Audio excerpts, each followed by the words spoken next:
Saw 1 was definitely darker than I remember. So for some of the positives, I do really love like Jigsaw as like a horror icon. He's very much an interesting character. You know, I guess his philosophy, the things he believes in, the fact that he believes that he's not killing people. Bro, you are killing people. Like, let's not like muck around here, yeah? Fam, the guy is actually a master at setting traps, fam. Like, you don't want to mess with Jigsaw. And another positive is like the Saw traps and like the kills and the gore. Like, when you watch a Saw movie, you're typically looking for like good traps, good kills. I feel like in this movie in particular, it doesn't necessarily highlight, at least in my opinion, the great kills in the Saw franchise. Like, you know, this is only getting started, and I do feel like the kills in this movie is like, I mean, it's not terrible, but it's not necessarily, at least to me, something that stands out if we're comparing like the other like Saw movies in it. But you know, I feel like there's certain scenes that will get a lot of people, that will make them like kind of think, oh my days, like that is dark, like that is actually like disgusting. I don't think it really emphasizes that aspect that greatly. I mean, arguably it does in certain ways, depending on who you are and how much gore you can tolerate. But in my opinion, I feel like there's much more better gore, you know, like stuff that happens in the later sequels. You know, I do like the whole, you know, escape room type of vibe in this film. Like,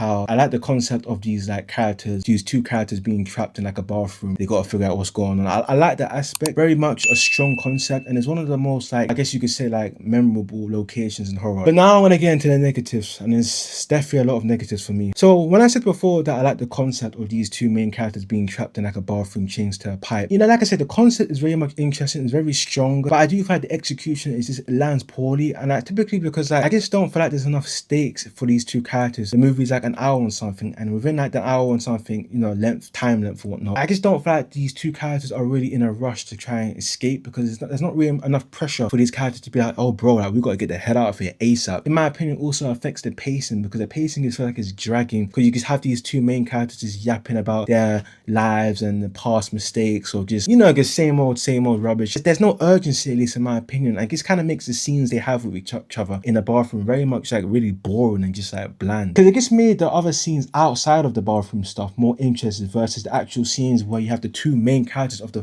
film that are supposed to be the most interesting characters, since they're the main people and they're the people in the traps, right? They don't really have much to do as characters. And another thing that really affects it is that, oh my days, the guy that plays Adam, he is a terrible actor. He's so like expressive and emotive, like he emotes too much. Where am I? Hello? Hello? Hello? It's very much like bad, fam. Like, it's one of them ones where it's like, you would honestly think it's his first day, you know, in like, you know, trying to perform or act. Like, it's not great, fam. It's not great. It takes away from the stakes itself and the movie as well, because when you have bad actors in a situation where, you know, they're in danger and stuff, when you're having actors that are not performing to the way they should be performing, it just kind of very much feels like you can't really take it seriously. It just becomes a comedy to some degree. I don't know, man. It's just a guy, man. They should have picked another actor, man. That guy was not good. And my gosh, can my man Jigsaw clean that bathroom, fam? Like, what the hell has that guy been doing in the bathroom? You have shit on the bowls, on the toilet bowl. You got like just statty ass floors. You got the walls looking like crap, fam. If you're gonna set traps here and, you know, being a genius and setting traps, at least make the environment clean for the victims. I'm thinking like, what are going on in this place, fam? Like, what's going on? Like, my man Jigsaw is freaky out here, man. I don't know what he's been doing in that bathroom, but mate, you know, you're meant to shit in the toilet, not outside of it. Like, god damn. I said that there's a lot more interesting things happening external, like outside of the bathroom. I still at the same time feel like, you know, the